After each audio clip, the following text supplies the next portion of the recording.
ನಾವು ಕುಡಿಯುವಂತಹ ಕೋಲ್ಡ್ ಡ್ರಿಂಕ್ಸ್ಗಳು ಬರೀ cold ಡ್ರಿಂಕ್ಸ್ಗಳೆಲ್ಲ, toilet ಅನ್ನ ಕ್ಲೀನ್ ಮಾಡುವಂತಹ ಲಿಕ್ವಿಡ್ಗಳು ಅಂತ ಹೇಳಿ ಘಂಟಾಘೋಷವಾಗಿ ಲಕ್ಷಾಂತರ ಜನರ ಮುಂದೆ ಹೇಳಿದಂತಹ ಗಟ್ಟಿ ಧ್ವನಿ ರಾಜೀವ್ ದೀಕ್ಷಿತರು.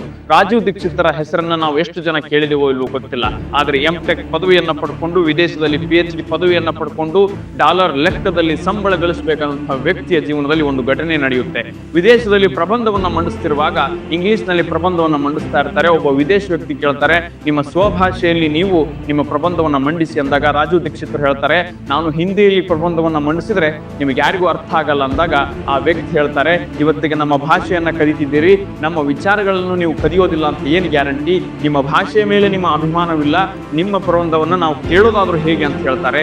ಈ ಮಾತು ರಾಜೀವ್ ದೀಕ್ಷಿತರ ಜೀವನದಲ್ಲಿ ಬಹುದೊಡ್ಡ ಪರಿಣಾಮವನ್ನ ಬೀರಿ ಸ್ವದೇಶಿ ಆಂದೋಲನವನ್ನ, ಸ್ವದೇಶಿ ವಿಚಾರವನ್ನ, ಸ್ವದೇಶಿ ಚಿಂತನೆಯನ್ನ ಪ್ರಚಾರ ಮಾಡಬೇಕು ಅಂತ ಹೇಳಿ ಎರಡು ಜೊತೆ ಬಟ್ಟೆಗಳನ್ನ ಇಟ್ಟುಕೊಂಡು ಇಡೀ ಭಾರತದ ತುಂಬಾ ಕಾಲಿಗೆ ಚಕ್ರವನ್ನ ಕಟ್ಟಿಕೊಂಡವರಂತೆ ಎಲ್ಲಾ ಕಡೆಗೂ ಉಪನ್ಯಾಸಗಳನ್ನ ಮಾಡ್ತಾ ಹೋಗ್ತಾರೆ.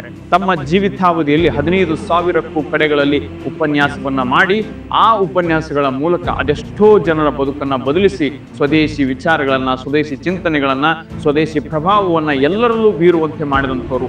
ಒಂದು ಕಾಲಘಟ್ಟಕ್ಕೆ ಎಷ್ಟರ ಮಟ್ಟಿಗೆ ಸ್ವದೇಶಿ ವಸ್ತುಗಳ ಬಗ್ಗೆ ಪ್ರಚಾರವನ್ನ ಮಾಡಿದ್ರು ಅಂದ್ರೆ ವಿದೇಶಿ ಕಂಪನಿಗಳ ನಿದ್ದೆ ಸಹಿತ ಕೆಟ್ಟು ಹೋಗಿತ್ತು. ಅಷ್ಟರ ಮಟ್ಟಿಗೆ ಸ್ವದೇಶಿ ವಿಚಾರಗಳನ್ನ ಪ್ರಚಾರ ಮಾಡಿದಂತಹ ವ್ಯಕ್ತಿತ್ವ ರಾಜೀವ್ ದೀಕ್ಷಿತರ ವ್ಯಕ್ತಿತ್ವ.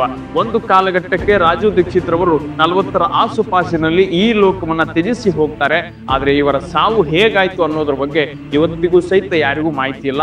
ಅಷ್ಟರ ಮಟ್ಟಿಗೆ ಅವರು ಎಲ್ಲರ ಮೇಲೂ ಪ್ರಭಾವವನ್ನ ಬೀರಿದ್ರು. ಇವರ ಸಾವಿನ ಸುತ್ತಲೂ ಇವತ್ತಿಗೂ ಅನುಮಾನದ ಹುತ್ತವೇ ಇದೆ. ಅತಿ ಕಡಿಮೆ ಜೀವಿತಾವಧಿಯಲ್ಲಿ ಭಾರತದ ಸ್ವದೇಶಿ ಚಿಂತನೆಯನ್ನ ಅದೆಷ್ಟೋ ಜನರ ಮನಸ್ಸಿನಲ್ಲಿ ಬೇರೂರುವಂತೆ ಮಾಡಿರುವಂತಹ ವ್ಯಕ್ತಿ ರಾಜೀವ್ ದೀಕ್ಷಿತರು.